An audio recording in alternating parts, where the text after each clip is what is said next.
Hi guys, so in this video I'll be sharing my thoughts on the Pulsar Xlite V3 Mini. So this mouse is the size 1 version of the Xlite V3 series and it comes in at 52 grams. And for me in the hand this mouse feels a lot smaller than the size 2 version. So for me I'm using this as a hybrid between fingertip and aggressive claw, and I have pretty small hands and I wasn't able to really like relax claw or even palm grip the mouse. So for those type of grip styles, I would recommend to get the size 2 version, or if hands are even bigger, I'll get the size 3, which is coming out later this year. So to start off, I'll be talking about the click implementation. So Pulsar here is using the Raisha optical switches, which I'm sure many of us are familiar by now, as Lambda uses it, Razer uses it, and even Pulsar themselves uses it. So for me, the problem I have with these switches is that they always felt a bit cheap compared to your traditional mechanical switches. And for me personally, when it comes to opticals, I prefer the Omron optical switches, which is used by Ninjasto, for example, and easier to actuate, a lot more easier to spam. And compared to, Pulsar right here has improved on their equipment ticket actually a lot for these switches, because previously, for example, on my X2 V2, the copy I have right here, they have this stiff feeling when I'm using them, and for the initial actuation, it feels like there's like two actuations going on in the beginning. It's kind of like a weirder feeling. It doesn't really affect me in game, but it makes the switch like a lot harder to actuate, a lot harder to spam. Overall, makes the clicks a lot less enjoyable to use. And but other than so for the Xlite V3 right here, they actually fixed those issues, and the switches I have no problem with them right for now.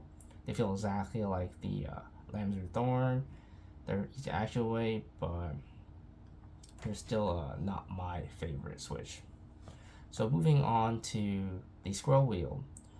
For me, I feel like the Xlite right here has more defined steps compared to the X2V2.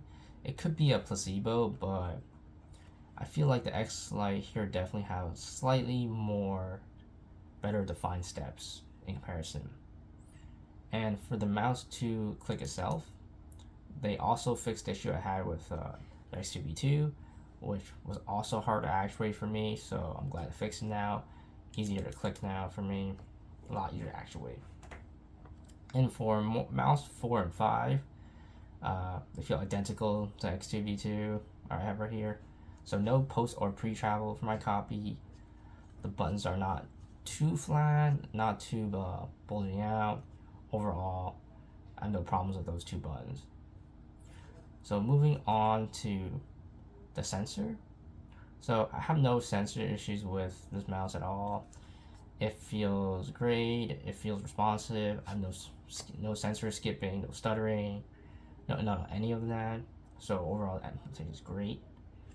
And for the coating itself, it's using the same coating as XV2, which is this rubberized type of grippier coating. So if you were to get the black version, I feel like it will show fingerprints a lot more. So I went with the white version right here, and as you see, you can't really see the fingerprint, but I definitely feel that this is like a more like grippy type of coating, a more rubberized feeling.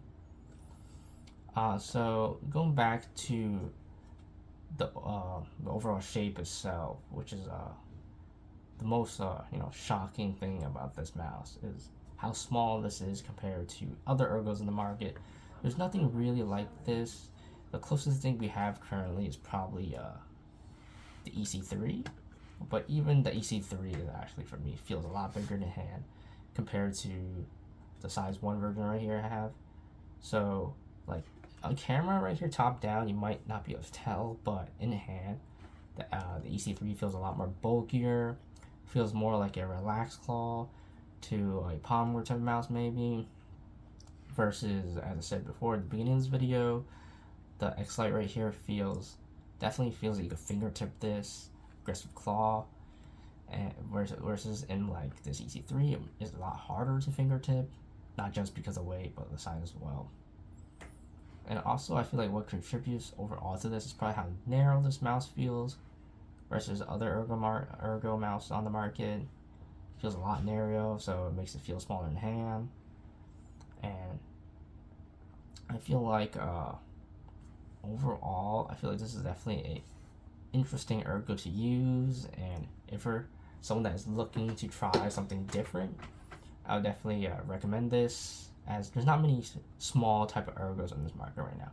I know the Prime PM1 is coming out, and I will be reviewing that as well, but I'm pretty sure this is still smaller compared to that. But I'll definitely be testing that mouse, reviewing that one, and comparing to this as well. So we'll see when that arrives. But for now, the Xlite V3 is the smallest Ergo on the market and has the most flexible maneuverability when you're using it in hand. And sometimes you don't really even feel like it's an Ergo per se, versus like the E3 I have right here, right? It's bigger, so when you put your whole hand on it, you feel like your whole hand is tilting. Feel like you're getting more of that Ergo shape versus size 1 here, which is, sometimes it does feel kind of ambidextrous because of how your hand's not really on the mouse, so you're not really feeling that hump on top here, as well as like the way the mouse tilts. Feel less of it, I feel like, compared to bigger Ergos. But overall, I definitely have no issues with the mouse, and I definitely recommend this mouse to anybody who's looking for like smaller Ergo or something new to try out that's more interesting. I feel like compared to the rest of the market,